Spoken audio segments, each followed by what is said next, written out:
इस एक्सप्लेनर में खुशामदीद। आज हम मिलकर मुश्किल फाइनेंस को एक इंतहाई दिलचस्प सफर में बदलने वाले हैं। हमारा आज का मौजू क्या है?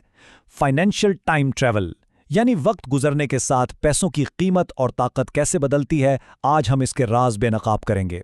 और सच तो यह है कि यही वो बुनियादी उसूल है जिस पर दुनिया के सबसे बेहतरीन मालियाती फैसले खड़े हैं।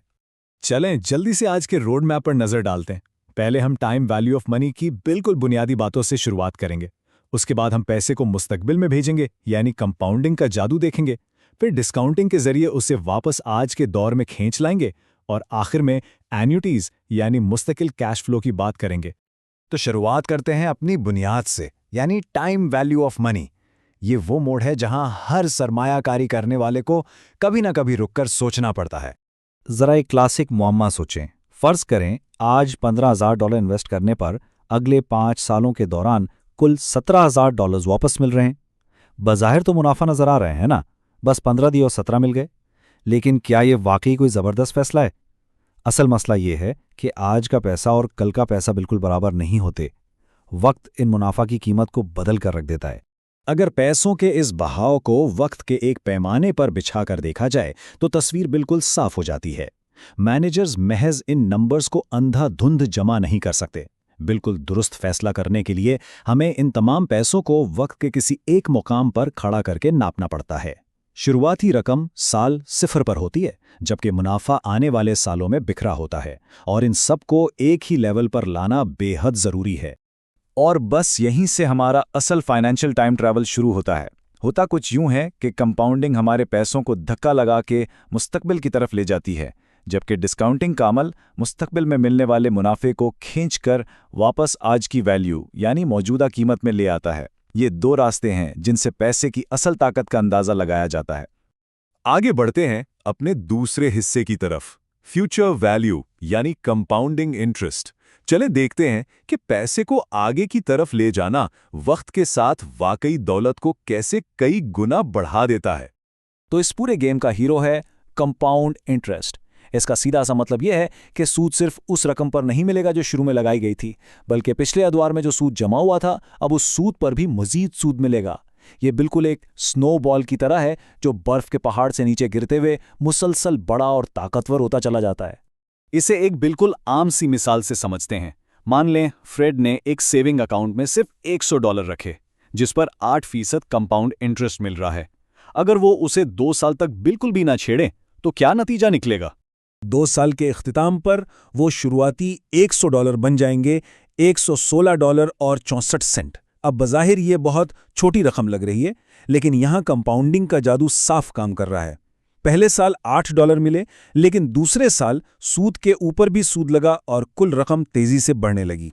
यहाँ दिलचस्प बात यह है कि अगर इसी चीज़ को ज़रा लंबे अरसे और ज़्यादा इंटरेस्ट रेट के साथ देखा जाए तो वक्त गुजरने के साथ मुनाफे की लाइन बिल्कुल आसमान की तरफ उड़ान भरने लगती है। यही वो एक्सपोनेंशियल उछाल है जो कंपाउंडिंग की असल ताकत कहलाता है। अब गियर थोड़ा सा बदलते हैं। पैसे को आगे भेजना तो हमने सीख लिया, अब हम रिवर्स टाइम ट्रैवल करेंगे, यानी प्रेजेंट वैल्यू या डिस्काउंटिंग कैश। ये मालूम करना कि जो पैसा मुस्तकबिल में मिलना है उसकी आज के दिन वाकई क्या कीमत है। बड़े कारोबारी फैसलों में यही चीज़ सबसे ज़्यादा इस्तेमाल होती है। ये अमल कंपाउंडिंग का बिल्कुल उलट है। ये हमें बताता है कि मुस्तकबिल के किसी खास टारगेट तक पहुंचने के लिए आज हमें कितनी रकम इन्वेस्ट करनी चाहिए। और इसकी बुनियाद एक बहुत ही सादा सी सच्चाई पर कायम है। आज जो $1 हमारे हाथ में मौजूद है वो कल मिलने वाले $1 से कहीं ज्यादा कीमती और ताकतवर है। अब पैम की कहानी पर गौर करते हैं। पैम को आज से पूरे 8 साल बाद $1700 मिलने वाले हैं, और उसकी अपॉर्चुनिटी कॉस्ट या यूं समझ लें कि वक्त गुजरने की कीमत या डिस्काउंट रेट 8% है। तो सवाल यह है कि इन $1700 की आज की तारीख में क्या कद्र है? अगर वक्त की सुई को उल्टा घुमाया जाए और इन $1700 को खींचकर पूरे 8 साल पीछे यानी साल 0 या आज के दिन पर वापस ले आएं तो हमें इसकी आज की असल वैल्यू पता चल जाएगी। और कैलकुलेशन हमें ये हैरान कुन बात बताती है कि 8 साल बाद मिलने वाले वो $1700 आज के हिसाब से सिर्फ $918 और 46 सेंट के बराबर हैं। जी हाँ, वक्त और शराए सूद ने मुस्तकबिल के पैसे की ताकत को कितना ज़्यादा कम कर दिया है। यहाँ वैल्यू गिरने या डीके होने का अमल बिल्कुल वाज़े समझ आता है। पैसा मुस्तकबिल में जितना दूर होगा या फिर डिस्काउंट रेट जितना ज़्यादा हाई होगा, इस पैसे की आज की कीमत उतनी ही तेज़ी से नीचे की तरफ गिरेगी।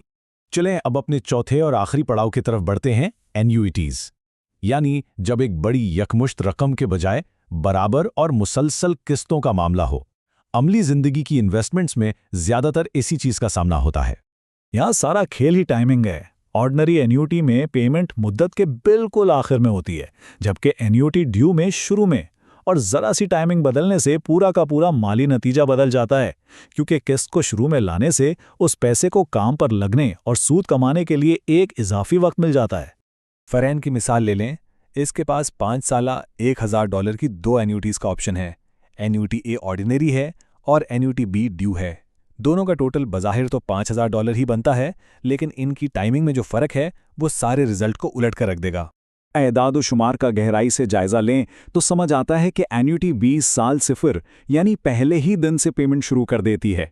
इसका सबसे बड़ा फायदा ये होता है कि पहली किस्त को पूरा 1 साल ज़्यादा मिल जाता है इंटरेस्ट कमाने के लिए। टोटल कैश फ्लो भले ही दोनों में 5000 हो, लेकिन असल कमाई में एन्युटी बी यकीनी तौर पर बाजी मार लेगी।